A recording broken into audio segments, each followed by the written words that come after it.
back to Calmsden, and yet again I'm afraid we are starting a video up at BGA because we just need to get these bales sold. So at some point I am thinking that we will build a mini BGA down at the yard, but for now, yes, I know we have enough money for that, but I'm struggling to commit to it, if I'm honest, and all the bales are up here, so I'm just going to put them through this one for now. Long term, I think we will build a mini BGA in the corner of field 6 down at the yard. But for now, we're just going to fill up the BGA that's up here at the BGA. So today's jobs are predominantly sorting field 6 for next year. Predominantly. It's a different word from me. Yeah. Today's jobs are sorting field 6. So last time we got digestate spread on it, we mulched it, I think, and today I want to get a barley crop into half of it and a grass cover crop into the other half, and to get it rolled. So we're up at the store, we're going to buy a bag of seeds because we don't have enough seeds, and I'm going to pay off a bunch of the loan. We've sat all that cash in the bank, so we're now down from we've got a 70 grand loan left basically. I think I paid about £230,000 off the loan, which is pretty nice, if I'm honest, and I'm now trying to work out roughly where I want to split the field. This time I am just going to paint a muddy divide between the two. There's no point having the grass that I had. The only reason that I'm painting any terrain in is so that course play and workers recognize them as two separate fields. Otherwise I would just leave a strip. The course play is struggling to recognise that that is in fact two separate fields. I think that's where I'm parked. If I move into the field further, that'll sort itself. When I did something similar on Sandy Bay, it was a much smaller field, and basically I just planted from one side in and then the other side in, and I didn't do anything with painting in terrain divides because the field was so small that I didn't ever need to use course play to do anything. So whereas this is a big field and we will certainly be wanting to use course play. So barley is going in the side nearest the yard. We're going to go for 18 metre tram lines because we're probably going to need to do herbicide on this. I might have a word with my buddy Cartech and see if he can lend me one of his hoes, but I'm not sure if I can afford one of those, so we might lease a herbicide sprayer that's got the see and spray technology on and do it that way.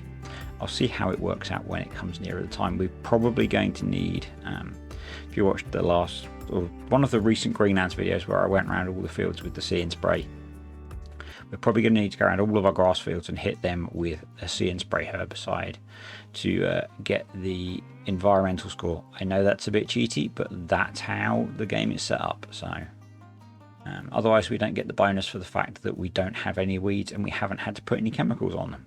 So yeah, I will be doing that. And I've remembered this time that we need to put the third headland in, which I was forgetting on Greenland almost every time. It just makes it a bit easier to turn and to plan getting the tram lines in. So the other side of this field is going to be grass.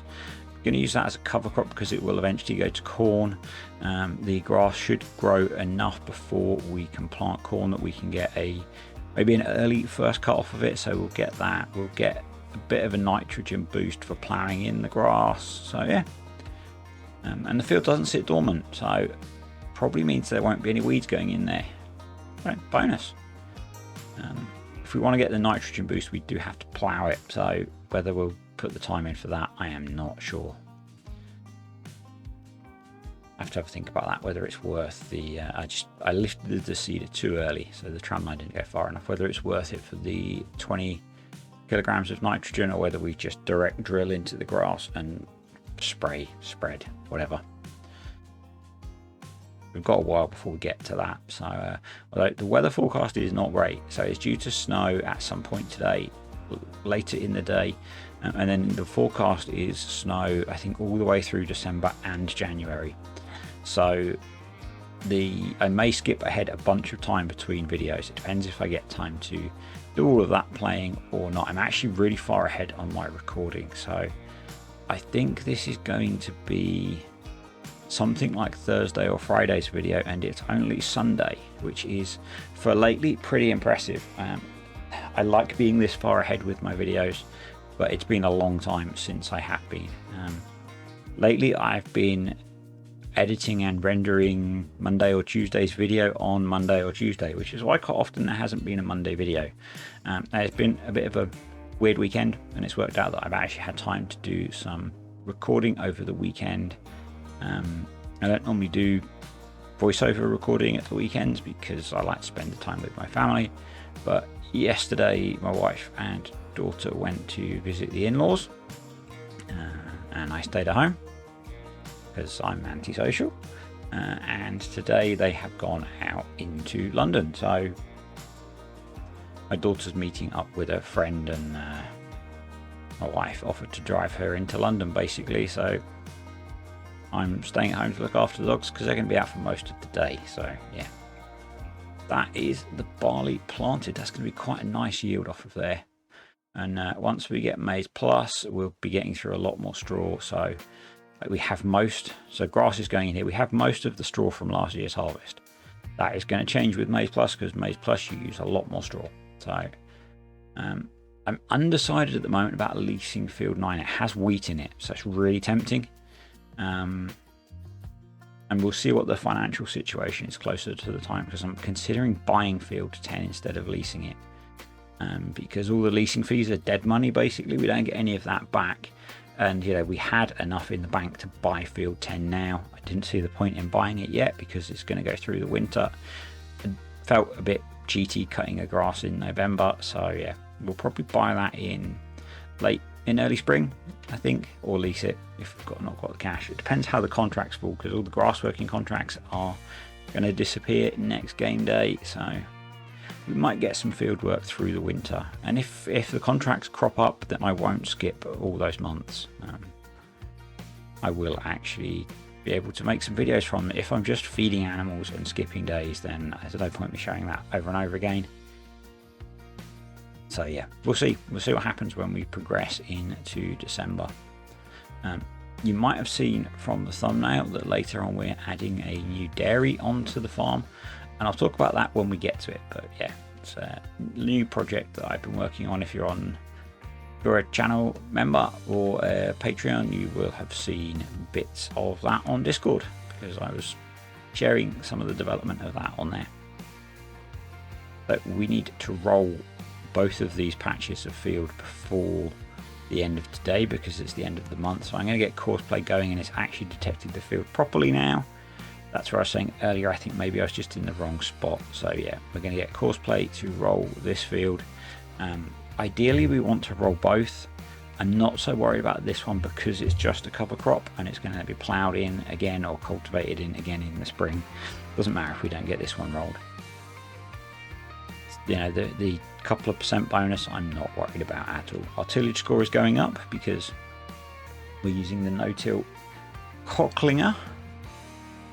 Yes, I know, I'm a child. I find that word funny. Cosplay just got hung up there on the sharp turns, so I'm just trying to get a nice thumbnail. It's not the one I end up using because I recorded this before I made the mod that we're going to be using later. So yeah, that was a Saturday project on a quiet day at home, just relaxing, because I don't feel as bad mentally as I did a few weeks ago, thankfully. But I am so tired all the time still. My body just feels drained. It's been really struggling to get back into my training. Those regulars will know that I like to do a bit of long distance running, and I have really struggled with that. For pretty much, I took a break after my ultra marathon, and I just have not been able to get back into it. And this week, yesterday, I went out to do a 10-mile run, and I had... I think by about 4 miles I'd given up and was walking home because I just felt drained of energy. I don't know if it's the heat here. I know if you're in a proper hot country it's not hot, but it is high 20s Celsius here. Don't know what that is in freedom units. I could work it out, but I can't be bothered. It's probably about 75 whatevers. I don't know. Sorry, I don't do Fahrenheit. So the seeding is all done and the snow is here. So I'm going to jump in the Fen, and we're going to try and quickly get this rolling done before we get any snow on the ground. I don't know if you'd be doing rolling in the snow, but we need to get this done because it's one of our main crop fields, and it saying needs rolling will bug me for the whole year. So, and I missed a bunch of them on Greenlands that needed rolling, so we're going to get this finished. That'll probably be the last bit of field work we do, I think, for a month or so, maybe. Certainly on our fields. Everything is kind of poised, ready for planting, so we're really waiting for the spring for that. I think I'm going to do linseed over in the field behind the store, because I've not done that before, because obviously it's a new crop. So I think that would be a cool crop to put in there. We'll have to take a couple of trips over to see it growing, because I'd kind of like to see that.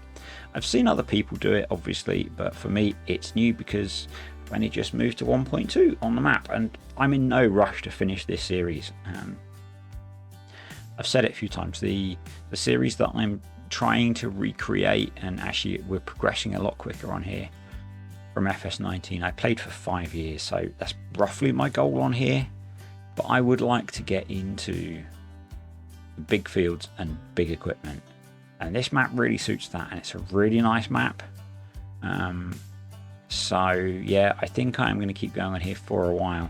I've got my eye on buying the main farm if we need more shed storage and things, because I've realised it's only £45,000. The fields are horrendously expensive, but actually buying the yard is not that much. So when I next think about expanding shed space, I'm just going to buy that yard because it's really cheap. Probably cheaper than putting in a shed. So yeah, that's the plan for expansion shed space wise. I may have to think actually whether there's somewhere over there I could put the BGA. Let's get the roller put away. I'm not going to roll the grass field, not with the weather like this.